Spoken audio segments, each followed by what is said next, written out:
Astronomy in Reverse by Pansley. Chapter 3. I've got you. To Bucky's pleasant surprise, Peter is absolutely right about Delmar's sandwiches being delicious. Like always, the kid inhales his so fast that Bucky barely has time to even register it, and when he eagerly tries to go back for seconds, Bucky vetoes it, making him grab a bag of fruit instead. Bucky doesn't miss the way Delmar smiles at him when he tells Peter to go pick out something healthier than another sandwich. The kid insists that Bucky chooses the fruit so they can share the bag on the way home, and they end up passing plums to each other as they walk, finishing off the bag before they're even halfway there. Peter rambles the entire time, but Bucky is only paying attention. He feels like he's back at square one with the kid, like he knows even less about Peter now than he did earlier today. Delmar had successfully rewritten everything he thought he knew about his boy. A few hours ago, he thought Peter was a cheerful, well-adjusted, overly friendly kid who probably had ulterior motives. Now he has no idea what to think.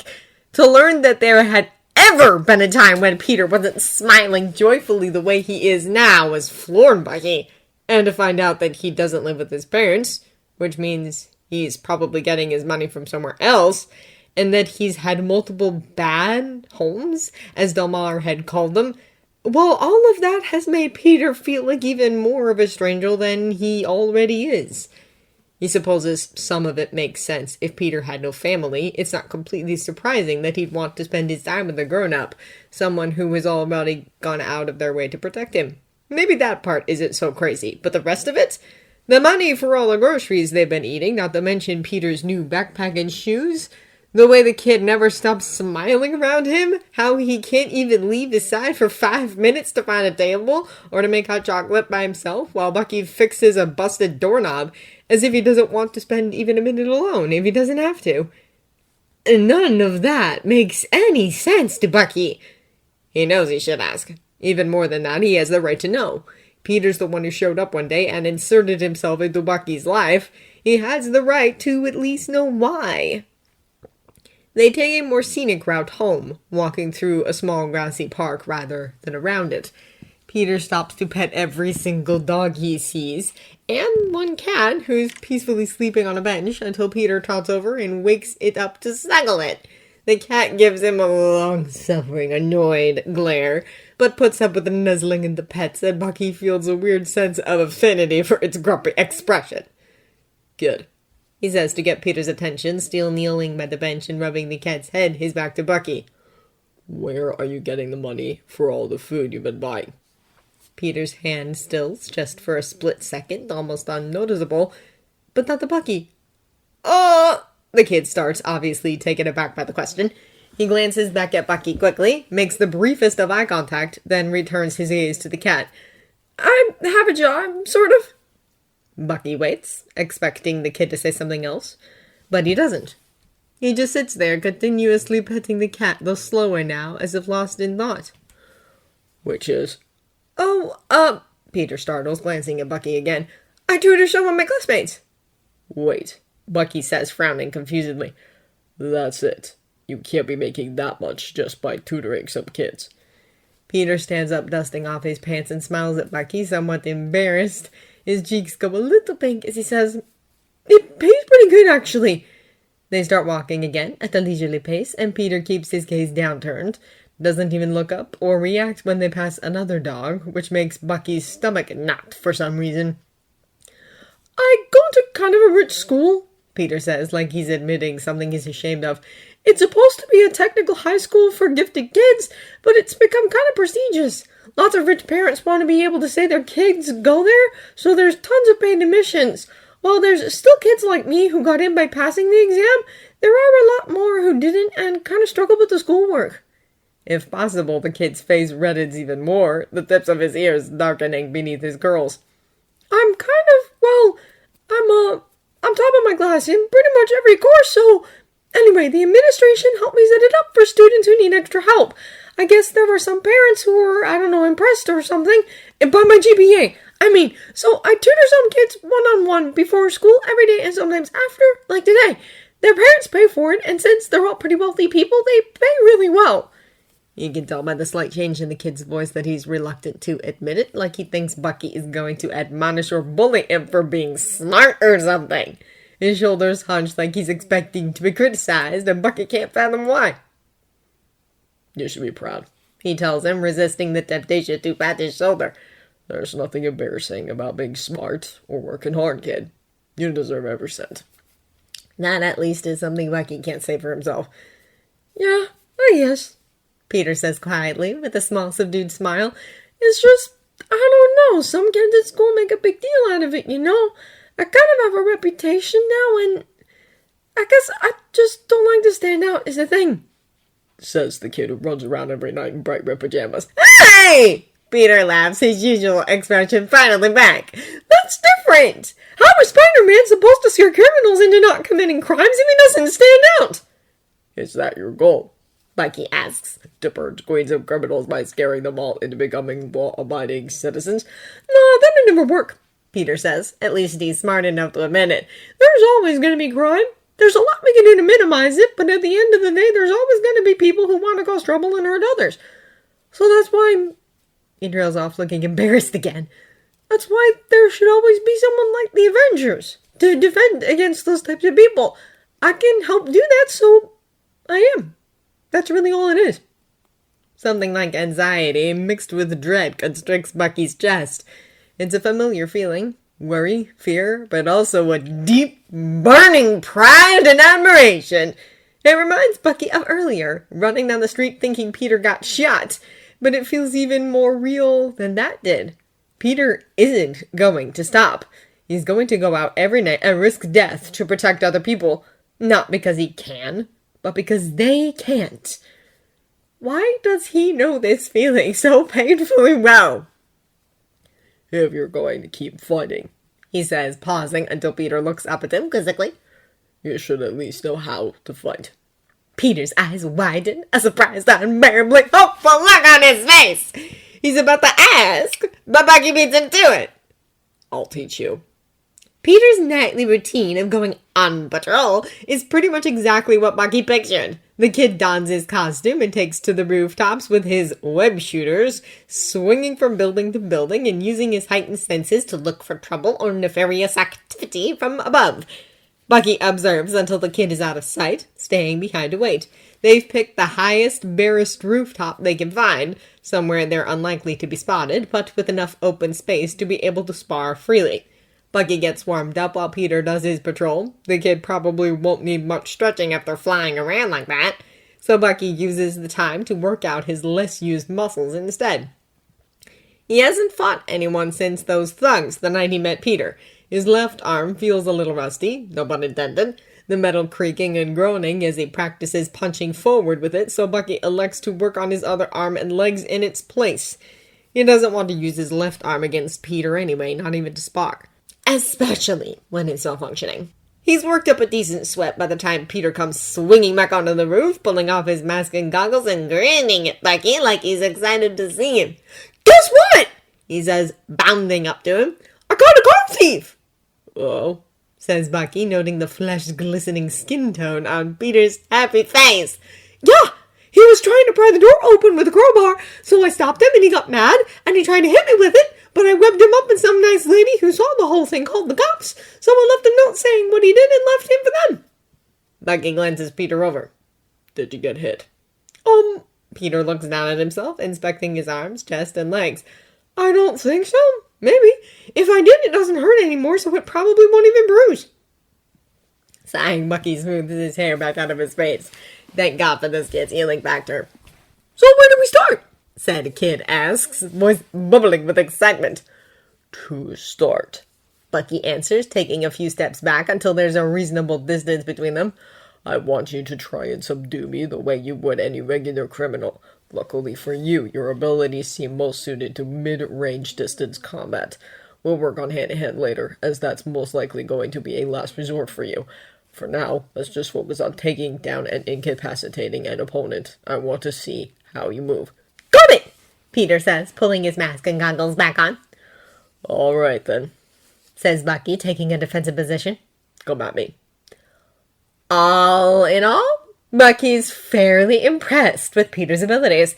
It's obvious the kid has spent countless hours learning and mastering his techniques, and on top of that, he's a fast learner. His mobility, given his speed and super strength, is nothing short of incredible, and he's quick-witted and light on his feet, not to mention resourceful. Bucky almost has a hard time believing this kid hasn't spent his entire life playing superhero. He doesn't make it easy, using his own superior stamina and reflexes to dodge and counter every attempt to whip him up, but Peter keeps pace with him pretty evenly throughout the battle. They do end up sparring a little bit hand-to-hand, and while Peter's strategy seems to mostly consist of do every conceivable action besides punching for some reason, his method of knocking his opponent back to gain some needed distance is well-practiced and efficient. He's a novice, but the potential is overwhelming. Bucky almost feels a little daunted. The fight is won when Peter successfully immobilizes his right arm, as Bucky hesitates on countering an incoming assault with his left, leaving Peter open to web his legs and torso too, essentially gluing him to the rooftop floor. Woo! Peter cheers with a little hop, arms held up in victory before he groans and sags down to his knees. Oh, crap, I'm so tired. Yeah, good fight, kid, Bucky says, severing the webbing around his right arm and shoulder with a sharp mechanical tug with his left. I have a pretty good idea of what we need to work on now. Oh, here, let me help, Peter says as he clambers over, removing his mask again, then kneeling to help tear away the webbing around one of Bucky's legs while the man does the other. Oh, sorry, I went kind of overboard. I've never had to fight that hard before, so Don't sweat it, kid, Bucky says, peeling away the last of the webbing from his clothes and standing up, then extending a hand to Peter. You did good, and you were able to take me down without trying to murder me in an adrenaline-fueled frenzy, so bonus points there. Peter's face was with an almost comical amount of alarm. Is that normal? Bucky shrugs. Fighting, even for pretend, can bring out the animal in some people, but you have good instincts, that's important. Well, Peter starts, alarm lifting, and a shy, somewhat confused blush settling in its place. Oh, thanks, I guess. He gives Bucky a small smile, but there's an edge to it, a torrent of emotion in the boy's eyes that he hides by turning his gaze back down the floor. There's clearly something Peter doesn't like about what Bucky just said, something that's worrying him, weighing him down. For a moment, Bucky wonders if maybe the kid is more scared of getting hurt than he's let on, but he doubts it. Peter's admitted to being afraid before and didn't seem ashamed to do so, so it must be something else. He's pretty sure he knows what. You kept a level head, and did it for even a second forget your own strength, Bucky says, tone even and assuring. You know you're stronger than most people and could easily win every fight if you stopped worrying about hurting others, but you don't. You hold back, even if it puts yourself in danger to do so, because it's the right thing to do. You need to trust yourself, Peter. You don't want to hurt people. You need to trust that when it really matters, the part of you that cares more about protecting others than about winning fights will be the one in control. Peter smiles at him, the worry ebbing away, his eyes shining for a moment before he lowers his gaze again. Something else crosses his face, an expression Bucky can't discern midway between fond and sad, content and concerned. You too, the boy says, almost too quiet for him to hear. The same goes for you too, Bucky. Bucky blinks, brows furrowing. What? Earlier, says Peter unsurely. I only won because you didn't want to hit me. I know I'm a kid and you're going to hold back because of that, but I don't think that's why. I think you're scared too of hurting me, but you're the same as I am, so you need to trust yourself too. The kid smiles again, warmer, looking up at Bucky with such unwavering faith that for a moment Bucky thinks he's going to be sick. What am I doing? He panics, staring into Peter's huge, dark, affectionate eyes. I shouldn't even be talking to this kid. What have I done? Unaware of his internal turmoil, Peter heads over to where his backpack is sitting and starts pulling off his costume, stuffing it into the bottom of his almost too-full bag. Hoodie and jeans back on, he stands up, slinging his backpack over one shoulder before turning and grinning at Bucky again. Hey, you hungry? There's a pizzeria across the street that's still open. My treat. This has gone too far. Bucky's mind pleads at him desperately. You're not who he thinks you are. You need to end this right now before he finds out! When he doesn't answer, Peter walks back over to him, glancing around the rooftop in the direction Bucky is hopelessly staring in. Oh, don't worry about that, Peter says, gesturing to the piles of strewn about webbing, clumping and congealing across everything as a result of their fight. It'll dissolve in a couple hours. Faster if it rains. We won't get in trouble, I promise. You're dangerous. You know the way things are and how it won't last. Get this kid away from you before something happens that you can't control. You can't control it. You can't control it. You're going to get him. Get! A hand, gently wrapping around his metal one, snaps Bucky from his thoughts as he glances down in surprise. The boy's hand softly laces with Bucky's left, coaxing it open from the tight, groaning fist it had clenched itself into, giving his fingers a slight, reassuring squeeze. Bucky can feel Peter's palm thin and so small, sitting delicately in his fist, holding his fingers, the skin warm against his metal digits. See? Bucky says, quiet and still smiling, gently squeezing his hand again. It's okay. Bucky can't say anything, can't respond to the absolute certainty in the boy's voice, how sure of himself. Of Bucky! He is! How can this kid trust him so much so soon? Bucky isn't even confident he won't kill himself some days, let alone other people. But this kid is. He's sure. He trusts him. Maybe Bucky can trust him too. Come on, let's get pizza! Peter beams, putting his other arm through the strap of his backpack. I'm starving! He starts heading for the door to the staircase, his usual bubbly, oblivious self, and then stops when he notices Bucky still hasn't moved. He looks back at him, eyes bright, and opens his mouth to say something, when a strong gust of biting cold wind sweeps across the rooftop and hits both of them. Bucky hardly feels it, but Peter starts visibly trembling, instantly wrapping his arms around himself and burying the lower half of his face in the collar of his hoodie. The sight has Bucky moving before he even realizes it, grabbing Peter's hood with his metal hand and slipping it over the kid's head, which he then gives a short, gentle pat.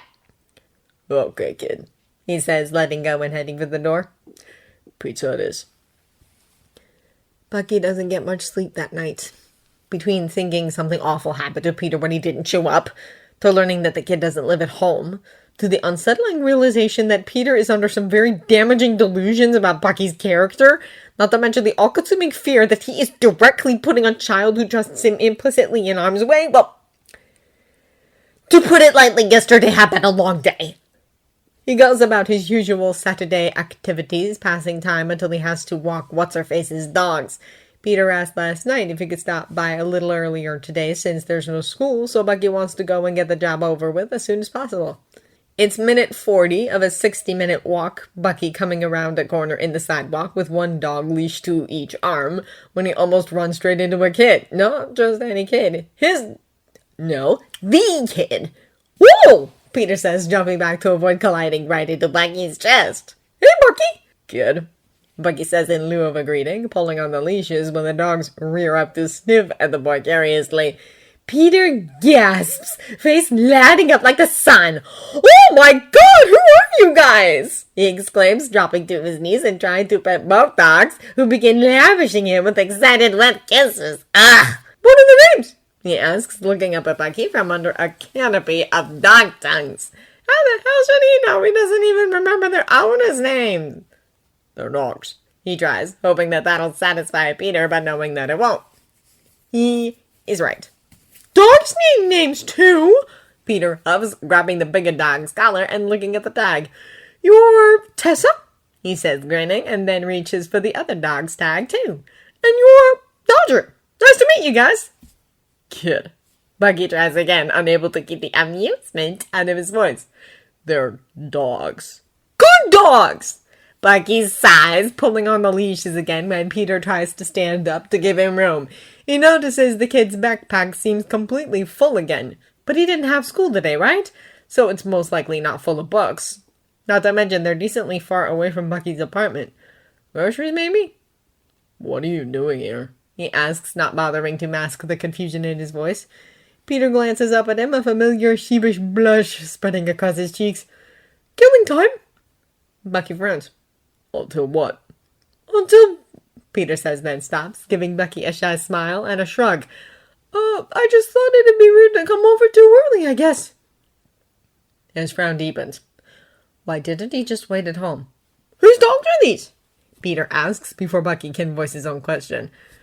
Just a lady that needed someone to walk them, he says. Peter's eyes light up again. Can I help you walk them? He practically bangs, his eagerness palpable. Bucky hands him the leash for the bigger dog, Tessa, apparently. And Peter grins like Bucky just gave him a bar of solid gold. This is awesome, he says, falling in line beside Bucky. Come on, Tessa!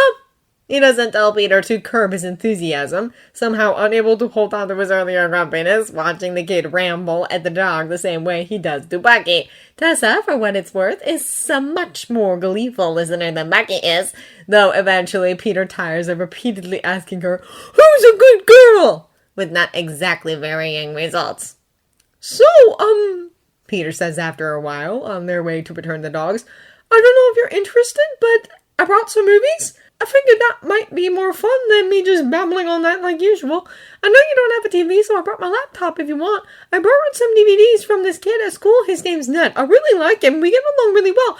Anyway, he let me borrow his Star Wars collection. Do you like Star Wars?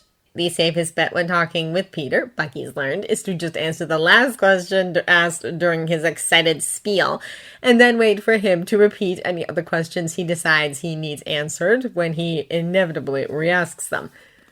I don't know. You've never seen Star Wars? Peter gapes, looking at Bucky with nothing short of complete indignation. Oh my god, we have to watch them! I mean, if you want to. Bucky smiles and doesn't bother to hide it. Sure, kid. Let me get this straight, Bucky says, staring at the small laptop screen in front of him, resting innocently on Bucky's bad barstool. The second movie is actually the fifth. Peter laughs, wedged beside Bucky on the dingy love seat, taking another bite of their homemade sandwiches. Episodes 1, 2, and 3 are prequel sequels. They come first, but were made after. Bucky frowns, watching the screen with a puckered brow. So they made episode 4 first. Uh-huh! Peter grins, clearly taking way too much amusement in Bucky's confusion. Weird, right? It's illogical. The kid bursts out laughing, curling up until his head almost touches the armrest and his knees are pressed up against Bucky's left arm. I know, right? I don't know what they were thinking. Bucky can't agree more. Confusing timelines aside, the movies are actually pretty good. Bucky's impressed by the special effects, which insults Peter for some reason, who resolutely insists that they can't hold up to modern-day movie magic and that they didn't age well. And that leads to the admission that Bucky's never actually seen a movie before, which startles Peter almost out of his seat. Never? He asks, eyebrows raised almost all the way to his hairline. Not even before you left Brooklyn? Bucky can tell that he said something wrong, something abnormal that Peter's suspicious, but how is he supposed to know how common it is to watch movies? It's not like Peter made a big deal out of him not having a TV or a computer in his apartment. Maybe I did. He tries, not bothering to hide the confusion in his voice. A long time ago. If I did, I don't remember. That seems to relax Peter, and the boy smiles, getting an excited gleam in his eyes. Oh, man, do you know what that means? There are so many awesome movies I gotta show you now. Like, oh my god, you haven't seen Lord of the Rings either? He barely even has a chance to shake his head no before Peter's ranting again. We have to watch it! Next time, for sure. Oh, but wait, we might need to spread it out. There's only 3 movies, but they're each 4 hours long, so we'll need pretty much a whole day to binge them. Hell, kid, where do you find the time to sit and watch a 12-hour-long movie? Peter grins, shrugging with one shoulder as his cheeks go a little pink. Before I became Spider-Man, I used to have lots of free time, actually. Movies and video games were pretty much all I did. Bucky says, not knowing what else to say. He doesn't exactly know what video games are, and he doesn't want to alarm the kid any further by asking. A couple peaceful moments of silence go by, Peter focusing entirely on the laptop, Bucky more looking at the movie than watching it. It's entertaining, but he isn't at all immersed. All the costumes and fake spaceships and glowing laser swords are cool. Bucky elects to mostly just observe the video on screen with a safe level of detachment. Predictably, Peter breaks the silence first. Are we gonna train again tonight? Yes, Bucky says without looking at him. We'll train every day until I know you can properly defend yourself. He expects Peter to give a typically excited response, something akin to, oh, cool, or, wow, okay, that's awesome, or, oh my god, I can't wait, or something equally hyper and childish. He's used to Peter being overjoyed over everything, no matter how small, so when no response comes and Bucky looks over and Peter is staring at him wide-eyed and perplexed, Bucky mentally hiccups for a second. What? He asks, mirroring Peter's confused expression. What's wrong? Peter's mouth opens, but no words come out, and he closes it again, frowning. Seeing the usually talkative kid so lost for words throws Bucky for a loop. Was it something he said? It's just... Peter finally manages, voice quiet and tone... sad? It's just I'm surprised, I guess, that you would want to do that. I feel I feel bad that I've been coming over so much, imposing. I mean, I've been going over every single day, and I know that that's kind of rude, so I was going to apologize and come over less, but I didn't want to. I like hanging out with you, and I don't have... He cuts himself off, eyes widening, as though surprised, then immediately starts talking again faster. So I don't know, I was working up the nerve to start coming by less often, because it must be annoying having me here all the time, so hearing you say you'll train me every day took me by surprise is all. Sorry. Kid, Bucky says, slow and even, compared to Peter's frantic rambling. You're not imposing. Peter's voice is quiet and timid and sounds more childlike than Bucky's ever heard it. Really? Look at me, he says more firmly now, twisting around to mirror Peter's position on the love seat, facing the boy with his back pressed against the armrest, one leg folded on the seat, while Peter's are curled up protectively to his chest. Do I seem like somebody who would lie to make a person feel better? No, Peter answers quietly, shaking his head. Exactly. If you were annoying me, I tell you. I don't mind that you come by every day, kid. Really. Peter smiles, but it's forced and short-lived. His eyes begin to slightly mist over, and Bucky isn't at all prepared for that! The movie comes to an end, music carrying through the small speakers and into Bucky's mostly empty apartment, as the two of them sit and stare at each other until Peter lowers his wet gaze down to his feet. The video ends and the music stops and silence fills the room, Peter not saying a word as he holds back tears, and Bucky doesn't know why.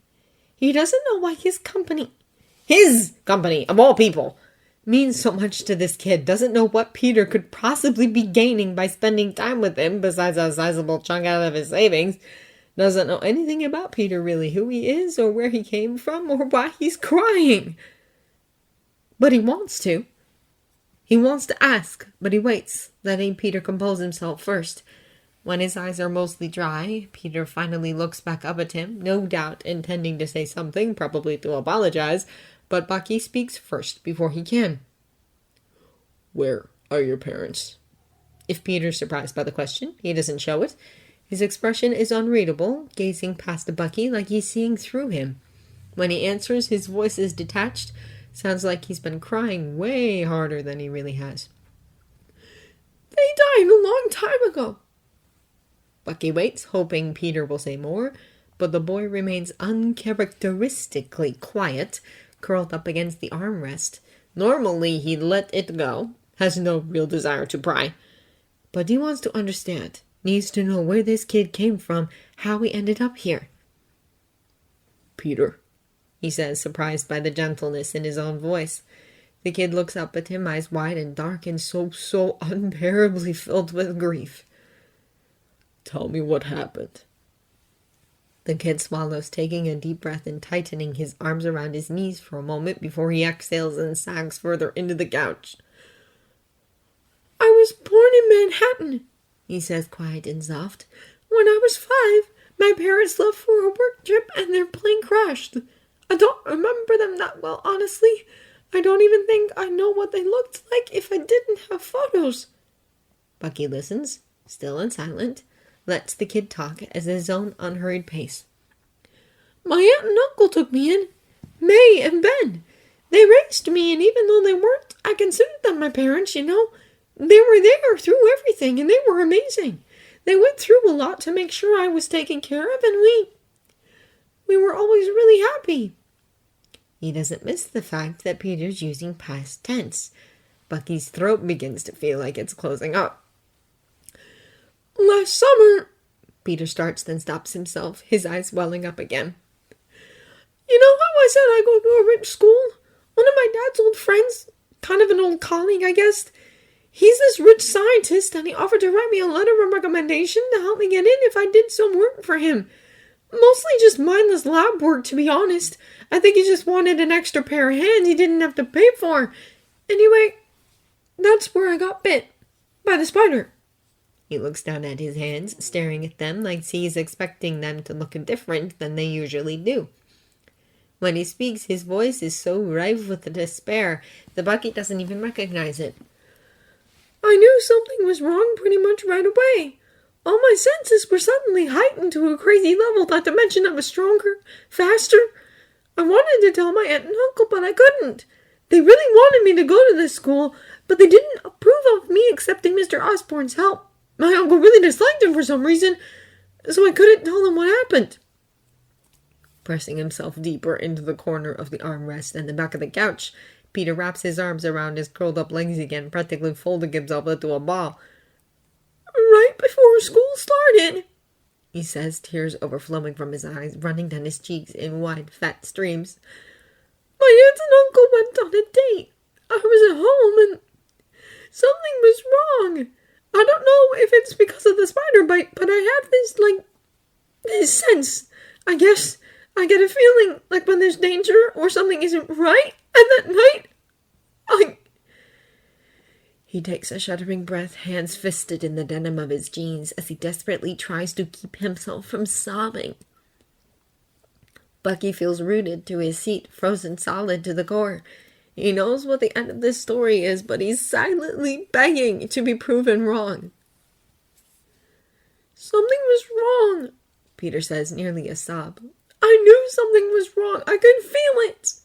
I ran all the way to the restaurant where they were having dinner, and there were all these cops and ambulances, and they tried not to let me through, but I ran past them, and there they were, just lying there beside her car. Someone shot them. Police said it was a mugging. My aunt's purse and my uncle's wallet were gone.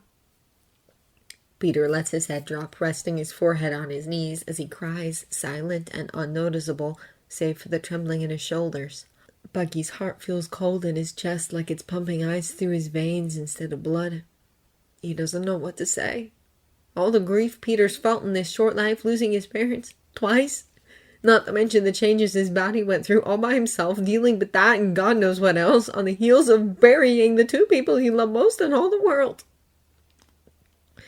Taking another deep breath, Peter lifts his head, his face completely red and wet from crying, and he wipes at it with the back of his hoodie sleeve, breathing through his mouth as he sniffles, trying to regain his composure.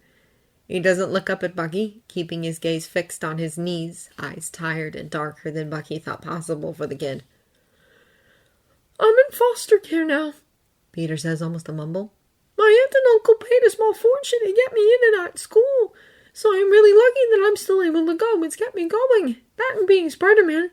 I know that if May and Ben were alive, I know May would want me to stay in school. And Ben, if he knew about my powers, he'd want me to help people. So I have that, to do right by them, to make sure I make them proud. He doesn't want to interrupt, but the memory of what Delmar said about Peter having bad homes comes to mind so strongly that Bucky can't stop himself before he says, Your foster home is willing to pay for that expensive school. Peter finally looks up at him, eyes widening at the question, before he glances back down and stares at his lap with a frustrated frown. No, he almost whispers, quiet and sad. That's what I'm tutoring for. My aunt and uncle paid the fees for this year, but I need to save up for next year's. Bucky frowns back, eyebrows knitting together. Kid, if you need to save money for your school fees, why are you spending so much on food all the time? Peter glances at him, frown falling away, and a look of confusion replacing it. Because, he says slowly, like he isn't sure what Bucky meant, I gotta eat. Bucky's frown deepens. Why don't you just eat at home? Something flashes across the kid's face. Apprehension, maybe, or maybe even anxiety. But either way, he looks momentarily fretful, like he doesn't want to answer that question. Eyes narrowing, Bucky leans forward, disturbed. Are they not feeding you? Peter purses his lips together like he's trying to keep himself from talking, then curls tighter into himself and says, it's a long story. Bucky lets his expression soften, trying to sound gentle and reassuring. It's okay, he says. You can tell me. You can see the hesitation in the kid's eyes, in his body language. Whatever it is, Peter obviously has reservations about telling him, but eventually he sighs and looks back down, always afraid to meet Bucky's eyes when he's nervous. The first couple of homes were the worst ones, he says, audibly reluctant. There were a lot of bad things going on. They were abusive, I guess. I tried to defend myself, but I never wanted to use my full strength, because then I'd hurt people and they'd find out I wasn't normal. So I just took it and then tried to tell my social worker, but the thing is, nobody ever believed me, because I have super healing and the bruises and stuff were always gone by the time I tried to get help. Bucky's left hand trembles along the back of the couch. The nerves in his shoulder blade misfiring from the force of the sudden rage that torpedoes through him. He grasps his metal wrist with his right hand, as subtly as he can so as not to interrupt Peter, and presses his thumb along the underside of his left wrist to manually release the unexpected flood of furious energy that shoots down his limb. Peter, thankfully oblivious, keeps talking. I didn't stop trying to get someone involved. There were other kids in the first home. I wasn't the only one. I tried to protect them, but that just meant being the punching bag while... He grips the back of the love seat so hard he can feel the wood beneath the cushion start to splinter beneath his metal fingers. Still not being able to prove there was any abuse. Eventually, after this happened a couple of times in a couple of different homes, they just labeled me a problem case and, well, my social worker basically told me if I keep causing trouble, they're going to move me out of Queens, and that means I'd have to switch schools. I can't let that happen, so I haven't really stuck around this new place. Bucky's anger lifts, abruptly and jarringly, as he finally figures out the thing he's wanted to know the most. Peter has nowhere to go. It's not a regular foster home, Peter says, still keeping his gaze averted. It's more like a halfway house spot for problem kids like me. It's an all-boys residence, but it's way too overcrowded, and there's food served, but never enough. Eating means someone else goes without. There aren't even enough beds. A lot of kids just end up sleeping on the floor in sleeping bags, and I don't know, I just can't stand being there. I know I should be grateful to have shelter and all, but I don't want to get in any more trouble and end up having to leave my school. So I've just been staying away. The lady who runs the place hasn't even noticed. I think she thinks I ran away and didn't care enough to report it. I've been living out of my locker at school in my backpack mostly, and sneaking into the gymnasium at night. Kid, Bucky says, voice sounding as wrecked as he feels. Peter cuts him off. I know what's wrong, and I should go back and just keep my head down, but it just stresses me out so much. I'm less scared of being caught breaking into school than I am of staying at the halfway house. Kid. Bucky tries again, firmer now, though Peter doesn't even seem to hear him. I'm sorry, I really am. I promise I haven't been, trying to take advantage of how nice you are to me or anything. I know I'm being pretty greedy and kind of selfish. I get it. I can't explain what it's been like to be able to come here and hang out with you and eat, actual meals and walk dogs and talk and I don't know, I'm sorry for latching onto you like this. I know it's not cool and it's weird, but I just feel so safe when I'm here with you, and I haven't felt that in months, and... His hand is moving before he can stop it, gripping Peter's own smaller one and holding it firmly in his metal fist. Peter shuts up, looking between Bucky's face and their hands, his eyes tracing each finger and knuckle of Bucky's prosthetic with wide, curious eyes. Look at me, Peter says, pleased with how tender his voice sounds, given the furious hurricane whirling within him. You can't live at your school, kid. And there's no way that I'm letting you go back to that prison. You can stay with me. Peter reels back in a flinch, surprised and stunned. What? I said, Bucky repeats emphatically. I'm not letting you go back to that place. No way in hell. You can stay with me, Peter. Peter's disbelieving expression makes him look nearly half his age, his big brown eyes wide and wet and dark. Really? He whispers. Yeah, kid, really. Bucky says and smiles at him. You can stay with me. He wants to reassure him further, wants to tell him, you can take the love seat, we'll grab some more furniture, I'll take care of you, I promise. But he doesn't get the chance because the next thing he knows, he has a lap full of crying teenager, Peter's thin arms wrapped tightly around his neck, nearly crushing him in an almost bruising hug. Peter presses his face hard against Bucky's chest, trying to muffle the sobs pouring out of him, and Bucky sits somewhat at a loss, not knowing what to do. Peter clings to him desperately, and there's something terribly familiar about this feeling of small arms around his neck holding on to him, as if by muscle memory alone, his own arms come up and wrap around Peter too, cradling him against his chest and hugging him there. He lets a foggy, distant memory of holding someone like this take the reins from him, letting his body do what it wants to do, and he ends up pulling Peter fully into his lap and rocking him gently, one hand on the back of his head and the other over his spine, cuddling him in a firm yet gentle hold.